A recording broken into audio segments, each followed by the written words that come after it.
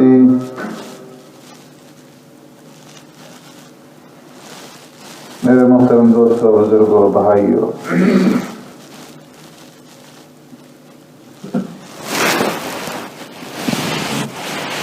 گزشتہ جمعہ میں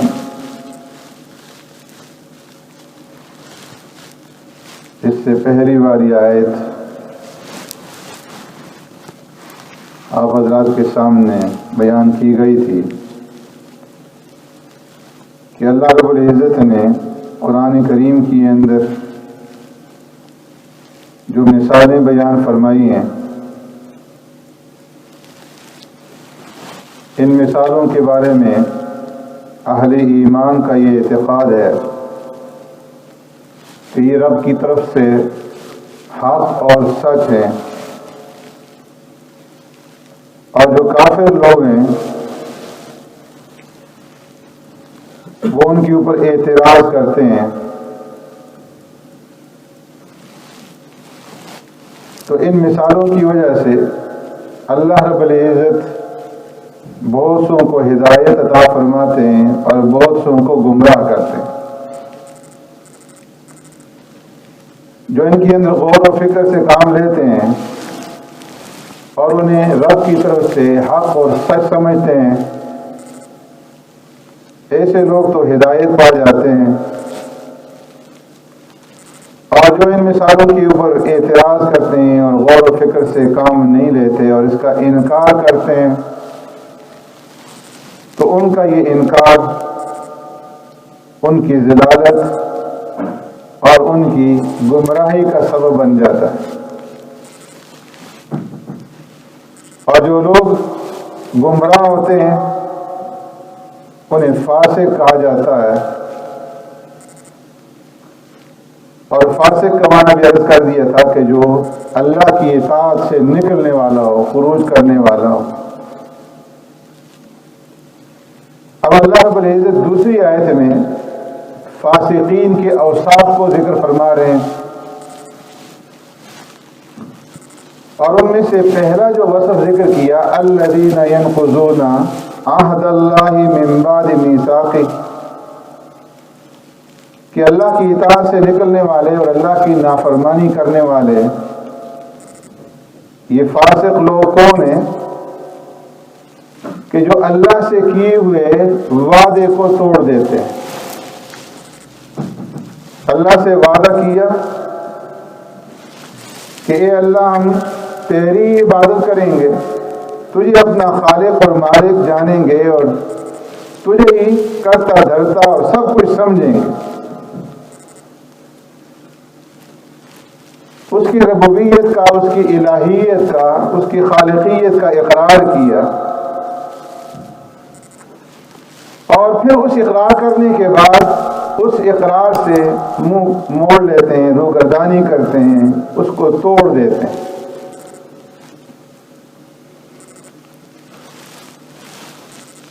یہ اقرار ہر ایک انسان نے رب العالمین سے کیا، اور کب کیا؟ جب یہ انسان عالم الست کے اندر تھا. پیارے پیغمبر صلی اللہ علیہ وسلم نے حدیث مبارکہ میں اس کی تفصیل بیان فرمائی کہ اللہ تبارک و تعالی نے تمام نیک اور بد انسانوں کو آدم علیہ السلام کی پشت سے پیدا کیا. اپنا داہنا ہاتھ مبارک حضرت آدم علیہ السلام کی پشت پر، کمر پر مارا. جس طرح کا ہاتھ اللہ کی ذات کے لائق اور اس کی جناب کے مناسب ہے، انسانوں جیسا ہاتھ نہیں، اس لیے کہ اللہ جسم سے پاک ہے. تو جیسا ہاتھ اللہ رب العزت کی شان کے لائق تھا ویسے ہی ہاتھ مراد دینا چاہیے کہ اللہ نے اپنا داہنا ہاتھ حضرت آدم علیہ السلام کی پشت پہ مارا تو ساری وہ اولاد نکل آئی جو جنتی ہونے والی تھی اور قیامت تک آنے والی تھی. پھر بایاں ہاتھ مارا تو ساری وہ اولاد نکلی جو جہنمی ہونے والی تھی اور قیامت تک آنے والی تھی، نیک اور بد، ان سب کو اللہ رب العزت نے پیدا کیا، اور وادی نعمان جو عرفات کے قریب ہے، اس میں اللہ رب العزت نے ان تمام انسانوں کو جمع کیا اور فرمایا کہ جسامت میں چیونٹی کی طرح معمولی جسامت رکھنے والے تھے۔ تو یہ اربوں خربوں انسانوں کا مجمع وہاں جمع تھا، کوئی ترتیب نہیں تھی، کوئی صف بندی نہیں تھی، کسی کا منہ کسی کی طرف، کسی کی پشت کسی کی طرف، کسی کا پہلو کسی کے ساتھ ملا ہوا، جس طرح مجمع میں ہجوم میں ہوا کرتا ہے۔ آپ صلی اللہ علیہ وسلم نے ارشاد فرمایا کہ جن کے منہ آمنے سامنے تھے ان میں اللہ نے محبت ڈال دی، جن کی پشتیں ملی ہوئی تھی ان میں عداوت قائم ہو گئی، جن کے پہلو ملے ہوئے تھے ان میں کچھ محبت اور کچھ عداوت۔ یہی وجہ ہے کہ ایک انسان دنیا میں مشرق کا رہنے والا، ایک مغرب کا رہنے والا ہے، آپس میں کوئی تعلق نہیں ہے، جان پہچان نہیں ہے، لیکن جب ملتے ہیں تو پیار اور محبت اور انس سے ملتے ہیں۔ فرمایا یہ اسی عالم الگ کی محبت کا اثر ہوتا ہے۔ اور دو بچے جنہوں نے ایک ہی ماں کے پیٹ میں پاؤں پھیلائے، سگے بھائی ہیں، لیکن ایک دوسرے سے بنتی نہیں، ایک دوسرے سے منہ پھیرتے ہیں اور ایک دوسرے کو برداشت نہیں کرتے۔ فرمایا یہ بھی اسی عالم الگ کا اثر۔ تو فرمایا کہ ساری روحیں جمع کر دی گئی، اور حتیٰ کہ جوڑے بھی وہیں پر بنا دیے گئے کہ دنیا میں جس مرد کا جس عورت کے ساتھ نکاح ہونے والا تھا، جو زوج اور زوجہ بننے والے تھے، وہ عورت بھی وہاں پر اس کے پہلو میں موجود تھی۔ تو ان تمام سے اللہ نے ایک سوال کیا، وَإِذَا قَضَىٰ رَبُّكَ مِن بَنِي آدَمَ مِن ظُهُورِهِمْ ذُرِّيَّتَهُمْ وَأَشْهَدَهُمْ عَلَىٰ أَنفُسِهِمْ أَلَسْتُ بِرَبِّكُمْ۔ اللہ نے آدم علیہ السلام کی پشت سے نکالنے کے بعد ان سے سوال کیا، أَلَسْتُ بِرَبِّكُمْ، کیا میں تمہارا رب نہیں ہوں؟ کیا میں تمہارا خالق اور مالک نہیں ہوں؟ فرمایا کہ اس سوال کے جواب میں سارے انسان ایک دوسرے کا منہ دیکھنے لگے کہ کیا جواب دیں۔ تو سب سے پہلے جس ذات نے، جس ہستی نے، جس شخصیت نے جواب دیا وہ ہمارے پیارے پیغمبر صلی اللہ علیہ وسلم تھے، کہ جنہوں نے اس سوال کے جواب میں فرمایا بلا،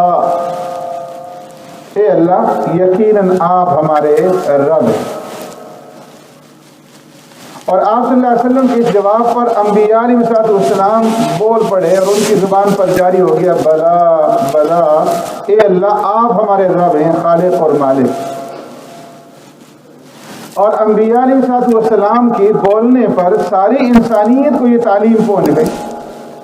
اور سارے انسان جو جمع تھے سب نے اس بات کا اقرار کیا بلا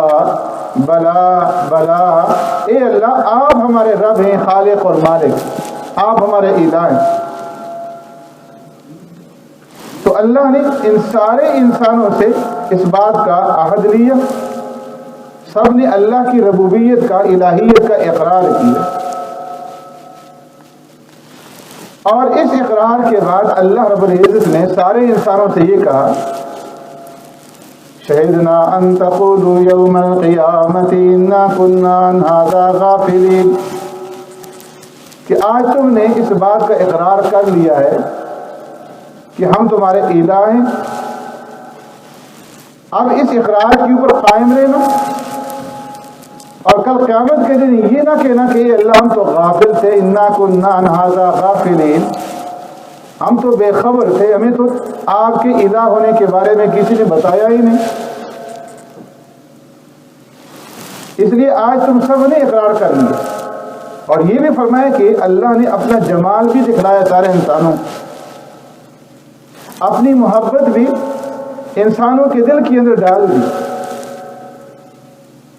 اور اس اقرار کے بعد اللہ نے آدم علیہ السلام کو، آسمانوں کو، زمینوں کو گواہ بنایا اس اقرار کے اوپر، اس معاہدے کے اوپر۔ انی اشہد علیکم السماوات السبع والارضین السبع واشہد علیکم اباکم آدم ان تقولوا یوم القیامت لم نعلم بہذا۔ فرمایا میں تمہارے اوپر ساتوں آسمانوں کو گواہ بناتا ہوں، ساتوں زمینوں کو گواہ بناتا ہوں، تمہارے باپ آدم علیہ السلام کو اس اقرار اور معاہدے کے اوپر گواہ بناتا ہوں، کل قیامت کے دن جب تم آؤ تو یہ نہ کہنا لم نعلم بہذا، اے اللہ ہمیں تو اس کے بارے میں معلوم ہی نہیں تھا، تیرے ربوبیت کے بارے میں، تیرے الہ ہونے کے بارے میں ہمیں تو کسی نے بتایا ہی نہیں تھا۔ وَاعْلَمُوا أَنَّهُ لَا إِلَٰهَ غَيْرِي وَلَا رَبَّ غَيْرِي وَلَا تُشْرِكُوا بِي شَيْئًا۔ اے انسانوں جان لو میرے سوا تمہارا کوئی الہ نہیں اور میرے سوا تمہارا کوئی رب نہیں، اور جب تم دنیا میں جاؤ تو میرے ساتھ کسی کو شریک نہ ٹھہرانا۔ وَسَأُرْسِلُ عَلَيْكُمْ إِلَيْكُمْ رُسُلًا فَيُذَكِّرُونَكُمْ عَهْدِي وَمِيثَاقِي وَسَأُنزِلُ عَلَيْكُمْ كُتُبِي۔ اے انسانوں میں تمہارے پاس اس عہد اور اس معاہدے کی یاد دہانی کے لیے اپنے نبیوں کو بھیجوں گا، رسولوں کو بھیجوں گا، جو آ کر کے تمہیں اس عہد کو یاد دلائیں گے، اس میثاق کو یاد دلائیں گے، اور تمہاری ہدایت کے لیے، تمہاری رہنمائی کے لیے میں ان نبیوں کے اوپر اپنی کتابیں بھی نازل کروں۔ تو سارے انسانوں نے اس بات کا اقرار کیا اور کہا قالوا نشہد انک ربنا وانک الہنا لا رب لنا غیرک ولا الہ لنا غیرک۔ اے اللہ ہم اس بات کی گواہی دیتے ہیں اور اس بات کا اقرار کرتے ہیں کہ تیرے سوا ہمارا کوئی رب نہیں اور تیرے سوا ہمارا کوئی الہ نہیں، تو ہی ہمارا رب ہے اور تو ہی ہمارا خالق اور مالک ہے، تیرے سوا اور کوئی نہیں۔ تو سارے انسان جو دنیا میں آئے ہیں اور آئیں گے قیامت تک، نیک اور بد، مومن اور کافر، ان سب نے اللہ کی وحدانیت کا، اس کی ربوبیت کا، اس کی الہیت کا اقرار کیا۔ اور اللہ نے پھر مزید بات کو پختہ کرنے کے لیے بھی فرما دیا ان تقولوا یوم القیامہ انما اشرک آباؤنا من قبل وَكُنَّا ذُرِّيَّةً مِّن بَعْدِهِمْ أَفَتُهْلِكُنَا بِمَا فَعَلَ الْمُبْطِلُونَ، کہ کل قیامت کے تمہارا یہ عذر بھی قبول نہیں ہوگا کہ اللہ انما اشرک آباؤنا من قبل، ہم نے جو شرک کیا اور ہم نے جو بدعات کی اور ہم نے تیرے ساتھ جو اوروں کو مشکل کشا اور حاجت روا اور نفع نقصان کا مالک سمجھا اور بنایا، اس میں ہمارا کوئی قصور نہیں۔ انما اشرک آباؤنا من قبل، اے اللہ یہ تو ہمارے آباء و اجداد نے ایسا کیا، وَكُنَّا ذُرِّيَّةً مِّن بَعْدِهِمْ، ہم تو بعد والے لوگ تھے، ہم تو ان کی ذریت ہے، ان کی اولاد تھے، ان کی نسل تھے۔ جیسے ہم نے اپنے آباء و اجداد کو دیکھا، جس طریقے پر، جس مذہب پر جو کام کرتے ہوئے، جو اعمال کرتے ہوئے، جو عقیدہ انہوں نے اختیار کیا، ہم نے بھی اسی عقیدے کو اختیار کیا۔ أَفَتُهْلِكُنَا بِمَا فَعَلَ الْمُبْطِلُونَ، ان کے غلط کاموں کی وجہ سے، اور ہم نے جو ان کی کاپی کی، ان کی نقل کی ہے اللہ، اس کی وجہ سے آپ ہمیں ہلاکت میں ڈال دیں گے، اس میں ہمارا تو کوئی قصور نہیں۔ فرمایا یہ عذر کسی کا بھی قبول نہیں کیا جائے گا، اس لیے کہ آج تم سب لوگوں نے اس کا عہد کر لیا، مجھے رب مان لیا، مجھے خالق مان لیا ہے، اور میری الہیت کا اور میری ربوبیت کی تم نے شہادت اور گواہی دے دی ہے، اور میرے ساتھ اس بات کا معاہدہ کر لیا ہے کہ تم میری اطاعت کرو اور میرے ساتھ کسی اور کو شریک نہیں ٹھہراؤ۔ یہ میرا تمہارے اوپر حق پیارے پیغمبر صلی اللہ علیہ وسلم نے اسی حق کی یاد دہانی کرائی. معاذ ابن جبل رضی اللہ تعالیٰ عنہ جو سواری میں آپ صلی اللہ علیہ وسلم کے پیچھے بیٹھے ہوئے تھے، آپ نے اس کو 3 مرتبہ مخاطب فرمایا، متوجہ کیا، اور اس کے بعد فرمایا یا معاذ اتدری ما حق اللہ علی العباد، اے معاذ جانتے ہو کہ رب العالمین کا حق بندوں کے اوپر کیا ہے؟ عرض کی اللہ و رسول عالم، اللہ اور اللہ کے رسول ہی بہتر جانتے ہیں. فرمایا اے معاذ، اللہ کا حق بندوں کے اوپر یہ ہے کہ ان یعبدوا اللہ ولا یشرکوا بہ شیئا، کہ وہ صرف ایک اللہ کی عبادت کرے اور اللہ کے ساتھ کسی کو شریک اور ساجی نہ ٹھہرائیں، کسی اور کو مشکل کشا، حاجت روا اور نفع نقصان کا مالک نہ سمجھیں. پھر ارشاد فرمایا کہ یا معاذ، اے معاذ جانتے ہو کہ بندوں کا حق اللہ پر کیا ہے؟ عرض کی اللہ اور اللہ کے رسول ہی بہتر جانتے ہیں. فرمایا کہ بندوں کا حق اللہ کے ذمہ یہ ہے کہ جب بندے اپنا حق ادا کر دیں گے اور اپنے اس معاہدے کی پاسداری کر لیں گے کہ وہ صرف اسی کو مشکل کشا اور حاجت روا اور اسی کو نفع نقصان کا مالک سمجھیں گے اور صرف اسی ایک کی عبادت کریں گے، کسی اور کو اس کی عبادت میں شریک نہیں ٹھہرائیں گے، تو پھر اللہ انہیں رزق دے گا اور انہیں عزت دے گا، انہیں اقتدار دے گا، انہیں غلبہ دے گا اور دنیا کے اندر انہیں غالب کرے. تو فرمایا کہ یہ اللہ نے اور اللہ کے درمیان اللہ کے بندوں کا یہ عہد ہے جس کی پاسداری بندوں نے کرنی، اور اللہ رب العزت کے یہاں قانونی مکافات کہ جو بندہ جس طرح عمل کرے گا ویسے ہی جواب ملے. اللہ نے فرمایا فاذکرونی اذکرکم، مجھے یاد کرو میں تمہیں یاد کروں.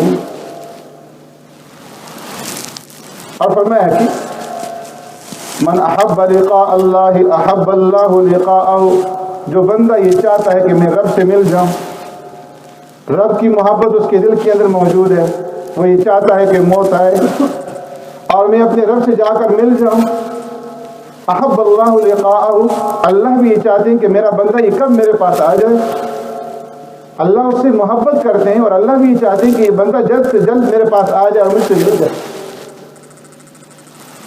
وَأَوْفُوا بِعَهْدِي أُوفِ بِعَهْدِكُمْ، اے انسانوں تم اپنے وعد کو، اپنے وعدے کو، اپنے عہد کو پورا کرو، میں اپنے وعدے کو پورا کروں. تو جب انسان اللہ کے عہد کو پورا کرتے ہیں تو اللہ بھی اپنے وعدے کو پورا کرتے ہیں، اور جب بندہ عہد کو توڑ دیتا ہے تو اللہ بھی اس کے ذمہ لازم نہیں ہے کہ اس عہد کو پورا کرے. اللہ نے وعدہ کیا تھا وعد اللہ الذین آمنوا وعملوا الصالحات ليستخلفنهم في الارض كما استخلف الذین من قبلهم وليمكنن لهم دينهم الذي ارتضى لهم وليبدلنهم من بعد خوفهم امنا يعبدونني لا يشركون بي شيئا. جب تم میری عبادت کرو گے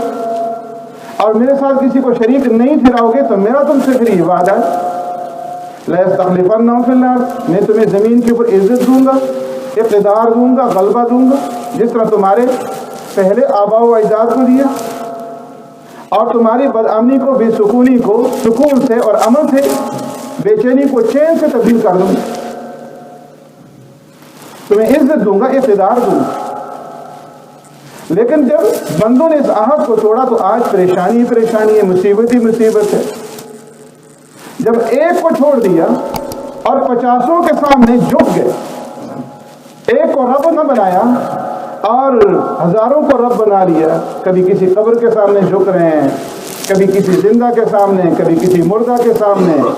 کبھی کس کو اپنی مشکل کے لیے پکار رہے ہیں، کبھی کس کو حاجت روا اور نفع نقصان کا مالک سمجھ رہے ہیں. ہزاروں سے جب امیدیں وابستہ کر لی تو اللہ کی طرف سے بھی ان کے اوپر بے سکونی آ گئی اور رزق ان سے چھین لیا.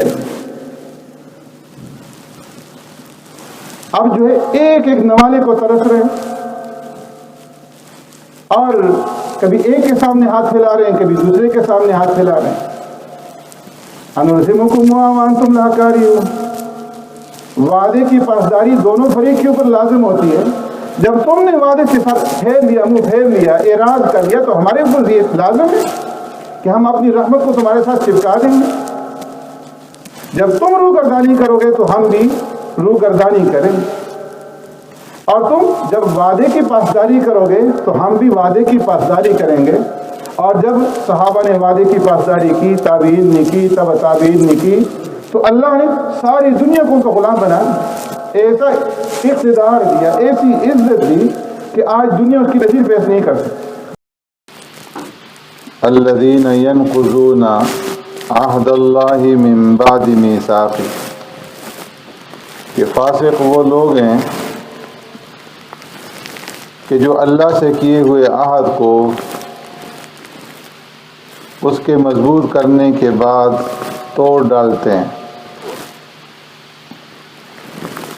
اللہ سے کیے ہوئے عہد سے کیا مراد ہے، اس کے بارے میں بھی آپ حضرات کے سامنے ذکر ہو چکا کہ اللہ نے جو لوگوں سے عالم الست کے اندر عہد لیا تھا، الست بربکم، کیا میں تمہارا رب نہیں ہوں، اور تمام لوگوں نے اس کا اقرار کیا تھا، اور اللہ رب العزت نے پھر اس کے اوپر آسمانوں زمینوں کو اور آدم علیہ السلام کو گواہ بنانے کے بعد یہ ارشاد فرما دیا تھا کہ اس عہد کو یاد دلانے کے لیے انبیاء آئیں گے اور تم نے اس کو بھولنا نہیں۔ لیکن دنیا میں آنے کے بعد لوگ اس کو بھول گئے۔ اگر اس سے مراد کافر ہیں تو انہوں نے تو بالکل ہی انکار کر دیا، اور اگر اس سے مراد اہل کتاب ہیں، یہود و نصارہ ہیں، تو ان سے عہد لیا گیا تھا کہ تمہارے پاس جو کتابیں آئیں تم نے ان پر ایمان لانا ہے، جو رسول آئیں ان پر ایمان لانا ہے، اور پھر جب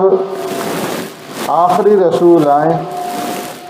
تو ان پر ایمان لانا ہے اور ان کی نصرت اور مدد کرنی ہے۔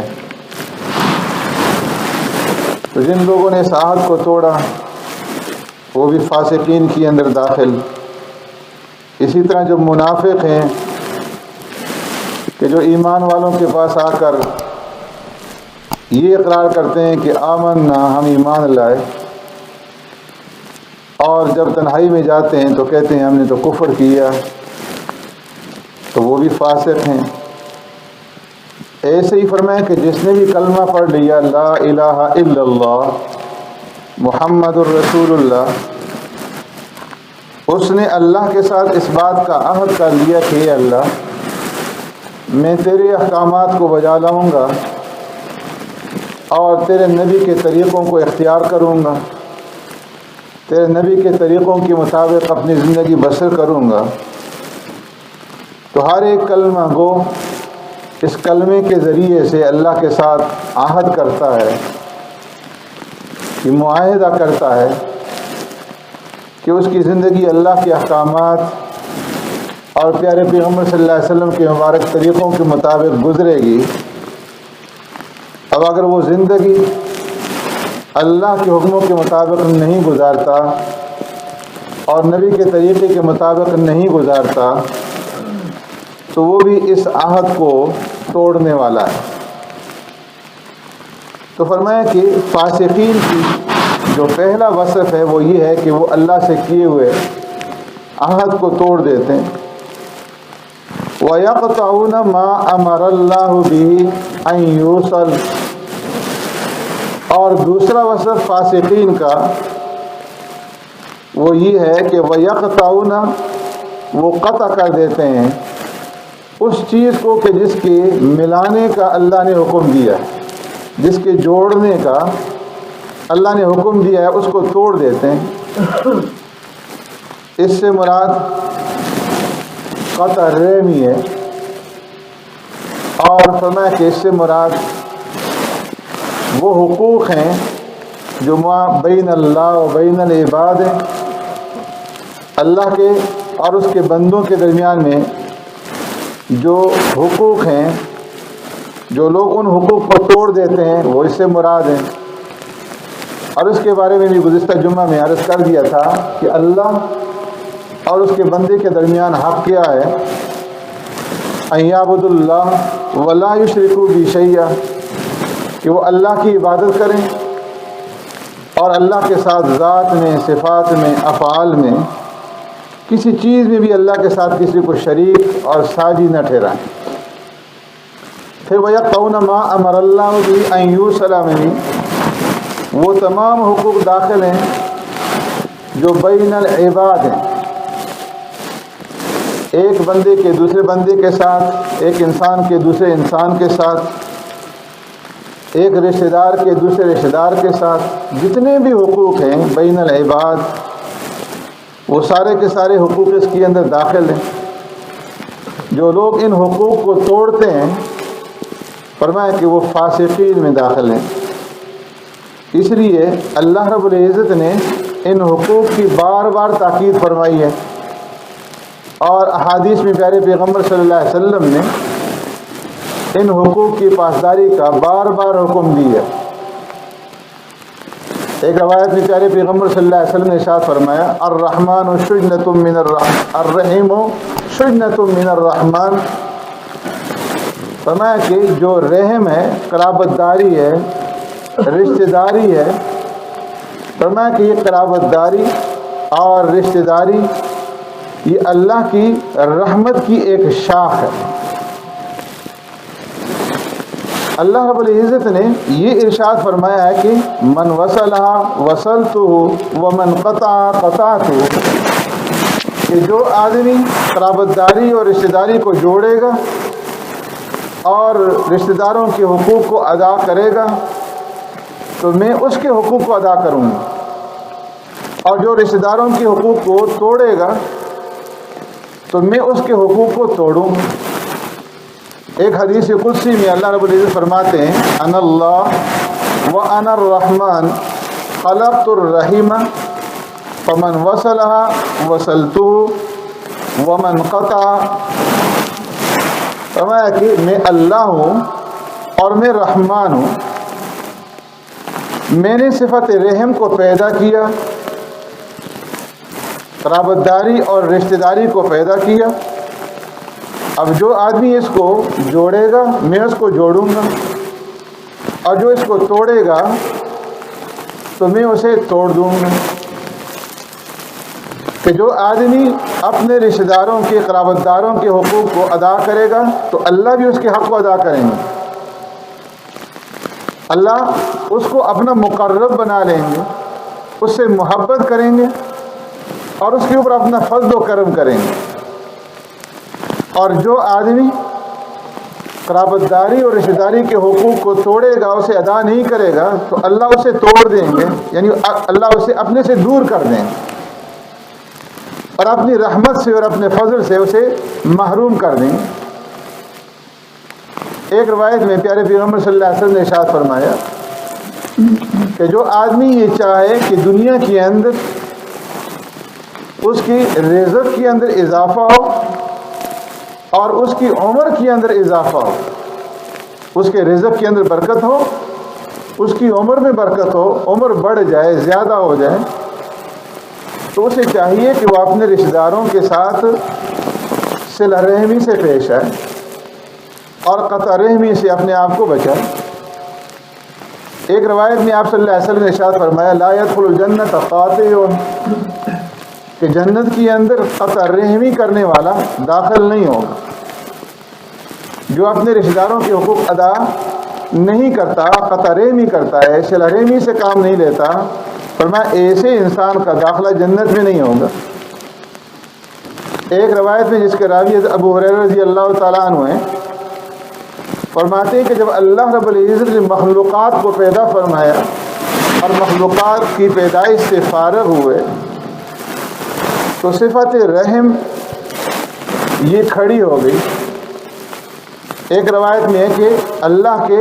عرش کے پائے کے ساتھ چمٹ گئی اور عرش کے پائے کے ساتھ کھڑی ہو گئی۔ اب یہ رحم، قرابت داری اور رشتہ داری کس طرح سے کھڑی ہوئی؟ فرمایا اس کی حقیقت تو اللہ جانتے ہیں یا اللہ کے رسول جانتے ہیں، بظاہر تو اس کا جسم نہیں،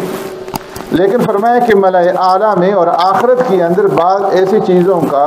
جس کا دنیا کے اندر جسم نہیں ہے وہاں پر جسامت دے دی جائے گی۔ تو فرمایا کہ یہ صفت رحم اللہ کے سامنے کھڑی ہو گئی، یا اللہ کے عرش کے پائے کو پکڑ کر کے کھڑی ہو گئی اور عرض کیا کہ اے اللہ، آج کا دن ایسا دن ہے کہ میں تجھ سے پناہ میں آتی ہوں اس بات سے کہ لوگ میرے حق کو پامال کریں، میرے حق کو ضائع کریں، کہ دنیا کے اندر لوگ میرے حق کو پامال کریں گے، ضائع کریں گے، میں اس بات سے تیری پناہ مانگتی ہوں۔ اللہ نے فرمایا کہ کیا تم اس بات سے راضی نہیں ہو کہ جو آدمی تمہیں جوڑے گا میں اسے اپنا قرب عطا کروں گا، اور جو تجھے توڑے گا تو میں اس بات کا اعلان کرتا ہوں کہ میں اسے عذاب دوں گا اور میں اسے توڑوں گا۔ تو اس رشتہ داری اور قرابت داری نے صفت رحم نے عرض کیا اے اللہ میں اس کے اوپر راضی ہوں۔ تو اللہ نے فرمایا کہ پھر میں یہ اعلان کرتا ہوں کہ جو تمہیں جوڑے گا میں اسے جوڑوں گا، اور جو تمہیں توڑے گا میں اسے توڑوں گا۔ تو اس لیے فرمایا کہ قرابت داری اور رشتہ داری جو ہے اس کا بہت بڑا حق، اور پیارے پیغمبر صلی اللہ علیہ وسلم نے ان حقوق کی ادائیگی کے بارے میں بار بار تاکید فرمائی۔ قرآن کریم میں اللہ نے بار بار اس کا حکم دیا۔ خطبہ نکاح کے اندر عام طور پر جب خطبہ پڑھا جاتا ہے ایک آیت کی تلاوت کی جاتی ہے، یا ایھا الناس اتقوا ربکم الذی خلقکم من نفس واحدہ وخلق منها زوجها وبث منهما رجالا كثيرا ونساء واتقوا الله الذي تساءلون به والارحام، کہ تم اس اللہ سے ڈرو تساءلون به، کہ جس کا نام لے کر کے تم اپنے حقوق کے بارے میں ایک دوسرے سے مطالبہ کرتے ہو، سوال کرتے ہو، والارحام، اور رحم قرابت داری اور رشتہ داری کے بارے میں اللہ رب العزت سے ڈرو کہ کہیں قرابت داری اور رشتہ داری کو توڑ نہ ڈالو۔ تو اس لیے فرمایا کہ قرابت داری اور رشتہ داری کو توڑنا یہ فاسقوں کی صفت ہے۔ الذین ینقضون عہد اللہ من بعد میثاقہ ویقطعون ما امر اللہ بہ ان یوصل، کہ اللہ رب العزت نے جس کے جوڑنے کا حکم دیا ہے وہ اس کو توڑ دیتے۔ اس لیے پیارے پیغمبر صلی اللہ علیہ وسلم نے ارشاد فرمایا کہ لوگوں تم اپنی قرابت داری اور رشتہ داری کا حق ادا کرو۔ رشتہ داروں کے تمہارے اوپر حقوق ہیں، شریعت نام ہی ہے حقوق کا۔ شریعت کے اندر حقوق کی ادائیگی کے بارے میں حکم دیا گیا ہے کہ اللہ کا حق ادا کرو اور اللہ کے بندوں کے حقوق ادا کرو۔ جو لوگوں کے تمہارے اوپر حقوق عائد ہیں ان حقوق کی پاسداری کرو، اور لوگوں کے جو حقوق ہیں تمہارے اوپر ان کی نوعیت مختلف ہے۔ تمہارے ماں باپ کے حقوق ہیں، تمہاری اولاد کے حقوق ہیں، بیوی کے حقوق ہیں، خاوند کے حقوق ہیں، رشتہ داروں کے حقوق ہیں، پڑوسیوں کے حقوق ہیں، ہم سفروں کے حقوق ہیں، اور ان تمام حقوق کو تم نے ادا کرنا ہے۔ اگر ان حقوق کو ادا کیا جائے گا معاشرے کے اندر امن آئے گا، سکون آئے گا، چین آئے گا، اور اگر ان حقوق کو توڑا جائے گا معاشرے میں بد امنی پھیلے گی، بے سکونی پھیلے گی، قتل و غارت پھیلے گی، مقدمہ بازی ہوگی، مار دھاڑ ہوگی۔ اس لیے فرمایا کہ جس خاندان کے اندر اتحاد نہیں ہے، اتفاق نہیں ہے، محبت نہیں ہے، آپس میں تعلق نہیں ہے، اس خاندان کے اس نا اتفاقی کا اور اس فساد کا جو اثر ہے وہ پورے معاشرے کے اوپر پڑتا ہے، اور پورے معاشرے کے اندر فساد اور بگاڑ برپا ہوتا ہے۔ ایک خاندان، ایک معاشرے کا اندر جو ہے ایک بنیادی حیثیت رکھتا ہے. خاندان میں فساد ہے، بگاڑ ہے، معاشرے میں فساد ہوگا. معاشرے کے اندر بگاڑ اور فساد ہے تو پوری کی پوری قوم جو ہے اس کے اندر بگاڑ اور فساد ہوگا اور اس کی قومی حیثیت جو ہے وہ برباد ہو جائے گی. اس لیے ایک دوسرے کے حقوق کو ادا کرنے کی کوشش کی جائے اور کس طرح سے حقوق ادا کیے جائیں اس طریقے سے ادا کیے جائیں جس طرح ادا کرنے کے بارے میں پیارے پیغمبر صلی اللہ علیہ وسلم نے حکم دیا ہے. سبحانک اللہم و بحمدک نشہد ان لا الہ الا انت نستغفرک و نتوب الیک.